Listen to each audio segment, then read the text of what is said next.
सारी चीज़ें नई सिरे से सामने आएगी, सारा इसका जांच का सारा जो सिस्टम है वो बदल जाएगा। अब ये जितने भी जो बैठे हैं, जो ये सोचते थे कि विमल नेगी जी के इस मामले को हम रफा दफा करके आराम से छूट जाएंगे, ये अब सब जेल के पीछे होंगे। और हम जब तक इनको जेल में नहीं देखेंगे तब तक हम अपने संघर्ष से पीछे नहीं हटेंगे। हाई कोर्ट में भी आज माननीय उच्च न्यायालय में जो अपना उनका ध्येय वाक्य है सत्यमेव जयते, उसको आज उन्होंने चरितार्थ कर दिया। देखिए, वर्तमान दौर में और ख़ास करके विमल नेगी जी के मामले में आज जो माननीय उच्च न्यायालय में जो फैसला आया है, ये अपने आप में एक बहुत ही एक निर्णायक फैसला है। और हम समझते हैं कि भारतीय न्याय व्यवस्था में आज के समय में भी हमारे जो न्यायिक सिस्टम है उनका जो आदर्श और जो गरिमा है वो बहुत ज़्यादा मजबूत है और न्याय की कसौटी पर हमेशा जो है तो सही और पर खरा उतरता है। आज हमें बहुत बेहद प्रसन्नता इस बात की है कि स्वर्गीय विमल नेगी जी के मामले में जब से ये घटना घटी तब से लेकर के प्रभावित परिवार के तरफ से, पूरे किन्नौर की जनता की तरफ से, यहाँ तक कि पूरे प्रदेश की जनता की तरफ से सब लोगों का ये एक ही स्वर में एक मांग थी कि इस सारे मामले को सीबीआई को सौंपा जाए और सीबीआई से ही इसकी जांच की जाए। जब ये बातें उठती है, स्वाभाविक प्रश्न पैदा होता है कि कहीं ना कहीं इस प्रदेश की पुलिस की कार्यप्रणाली पर एक बहुत बड़ा प्रश्न चिन्ह खड़ा होता है। अगर पुलिस की कार्यप्रणाली दक्षतापूर्ण है, निष्पक्ष है और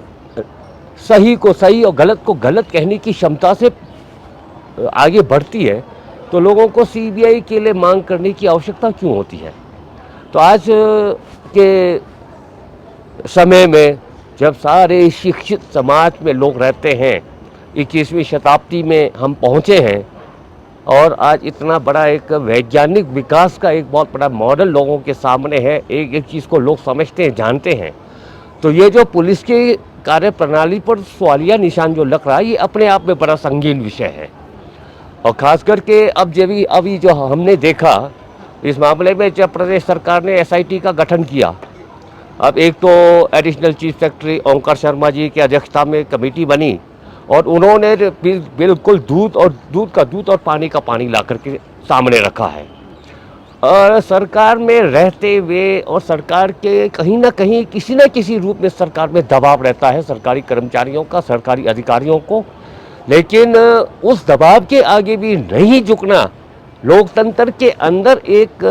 स्वस्थ और मजबूत एक अपने कार्यपालिका की शक्ति का ही परिचायक है, जो ओंकार शर्मा जी के रिपोर्ट में आया है। और उसके साथ साथ जो डीजीपी का जो रिपोर्ट आया है वो सब कुछ अपने आप बयान करती है। और उस रिपोर्ट को देख करके तो आज हमारे को ऐसा लगता है कि न्यायिक संघर्ष में अगर बड़े बड़े पदों पर बैठे इस तरीके से जनता के हित में, गरीबों के हित में, न्याय संगत रास्ते पर बिल्कुल निडर होकर के निष्पक्ष फैसला देने वाले ऐसे अधिकारी हों, तो इस देश के अंदर जो बहुत सारी जो एक न्यायिक विरोधाभास है वो अपने आप ख़त्म हो जाता है। उधर दूसरी तरफ को हम देखते हैं इसी प्रसंग में, विमल नेगी जी के प्रसंग में, एसपी शिमला जो पुलिस सुपरिटेंडेंट ऑफ शिमला है, इनकी जो भूमिका है वो सरासर एक तरफा, एक बिल्कुल पक्षपात से पूरा, और ऐसा लगता है कि वो एक किसी खास प्रायोजित कार्यक्रम के तहत काम कर रहे हैं। उनके ऊपर भी या तो किसी सरकार का दबाव है परोक्ष रूप से, या कुछ और ऐसे चीज़ें हैं जिसमें वो बंधे हुए हैं, या कुछ और सौदाबाजी हो रही है उनके साथ, कि जिस तरीके से पूरे प्रकरण को उन्होंने रास्ते से भटकाने की कोशिश की। चाहे वो पेन ड्राइव को छुपाने की बात है, हाई कोर्ट में बोला पिछले जब पेशी हुई उसमें कि विमल नेगी जी का मोबाइल मिला, दूसरे दिन बोलता है नेगी जी का तो मोबाइल ही नहीं मिला हमारे को। तो इस तरीके से बार बार बयान बदलना और उसमें कई तरीके से विरोधाभास पैदा करना, ये पुलिस के लिए एक बड़े लज्जा की बात है बहुत है। और इतने कॉम्पिटेंट ऑफिसर को बड़े सोच समझ करके ये सारा इंक्वायरी करना चाहिए था, और ले जा करके एक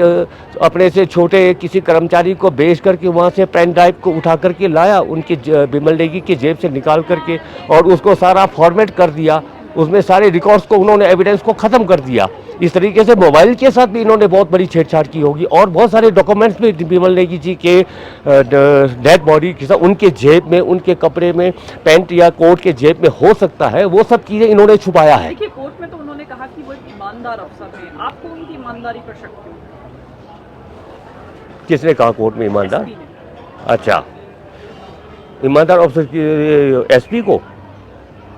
शिमला एसपी ने कोर्ट में ये खुद कहा कि मैं एक ईमानदार अफसर अच्छा, हूं, अच्छा। पूरी निष्पक्षता के साथ ये जांच कर रहा था। तो अपने आप के कहने से क्या होता है? ईमानदार कितना है और क्या है, वो तो डायरेक्टर जनरल के रिपोर्ट से साफ जाहिर हो रहा है। और जिस तरीके से हम सब देख रहे हैं कि किस तरीके से इस सारे प्रकरण को, इस सारे इतने बड़े एक अक्षम्य अपराध को इन्होंने रास्ते से भटका करके लोगों के सामने न गलत चीज़ें पेश करने की कोशिश की,